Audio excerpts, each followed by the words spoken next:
আসসালামু আলাইকুম। বরাবরের মতো আজকে একটি নতুন ভিডিও নিয়ে আসলাম আপনাদের সামনে। আজকে আমি দেখাবো একটি প্রতিষ্ঠানের অ্যাটেন্ডেন্স শিট কিভাবে তৈরি করা যায় এমএস এক্সেল ফাইলে। খুব সহজেই আপনি এই অ্যাটেন্ডেন্স শিটটি তৈরি করতে পারবেন। দেখুন, আমি আগে থেকে এরকম একটি শিট তৈরি করে রেখেছিলাম। তো যেখানে আমাদের দিন রয়েছে, এই দিনের ঘরগুলোতে আমরা একটি চেক বক্স ইনসার্ট করব। তো তার জন্য কি করতে হবে, আমরা সিলেক্ট করে ইনসার্ট মেনুতে গিয়ে দেখুন চেক বক্স অপশন আছে, সেইখানে ক্লিক করলে আমাদের সবগুলোতে চেক বক্স চলে আসবে। এখন এই চেক বক্সগুলোতে আমরা কি করব, একটি সূত্র ব্যবহার করব, একটি ফর্মুলা ব্যবহার করব। সেই ফর্মুলাটি কি, ইকুয়াল প্রেস করতে হবে। ইকুয়াল প্রেস করার পরে আপনাকে লিখতে হবে কাউন্টিফ। কাউন্টিফ লেখার পরে আপনি কি করবেন, ফার্স্ট ব্র্যাকেট ওপেন করবেন।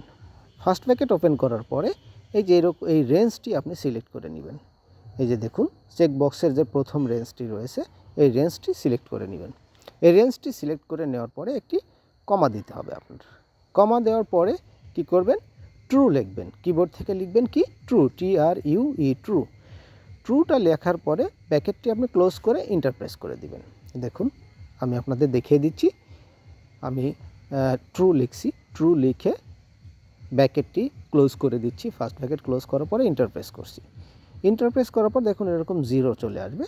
এই জিরোটিকে আপনি কি করবেন, মাউস দিয়ে ড্র্যাগ করে প্রত্যেকটি সেলে বসিয়ে দিবেন। সেলে বসিয়ে দেওয়ার পর দেখুন আমি একটু মিডিল করে নিচ্ছি, যেন মাঝখানে থাকে লেখাটা, তাহলে দেখতে ভালো লাগবে। এরকমভাবে মিডিল করে নেওয়ার পরে আপনার কাজটি কিন্তু হয়ে গেছে। আপনি যে চেক বক্সে টিক চিহ্ন দিবেন, যে দিনে, সেই দেখুন একটি করে সংখ্যা আপনার শেষের ঘরে বৃদ্ধি পাবে। এভাবে আপনার প্রত্যেকটি শিক্ষার্থী বা যে কোনো ধরনের চেক বক্স ওয়ালা শিট তৈরি করার ক্ষেত্রে আপনি এটি ব্যবহার করতে পারবেন। তো আমি একটি প্রতিষ্ঠানের 7 দিনের বা 1 সপ্তাহের হাজিরার একটা শিট তৈরি করে আপনাদের দেখালাম।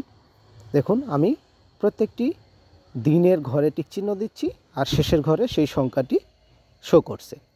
এভাবে আপনি যদি একটি অ্যাটেন্ডেন্স শিট তৈরি করেন বা হাজিরা শিট তৈরি করেন, আপনি সপ্তাহে বা মাসে তার ফলাফল দেখতে পাবেন যে কে কতদিন অনুপস্থিত ছিল, কে কতদিন আসে নাই, কে কয়দিন উপস্থিত ছিল।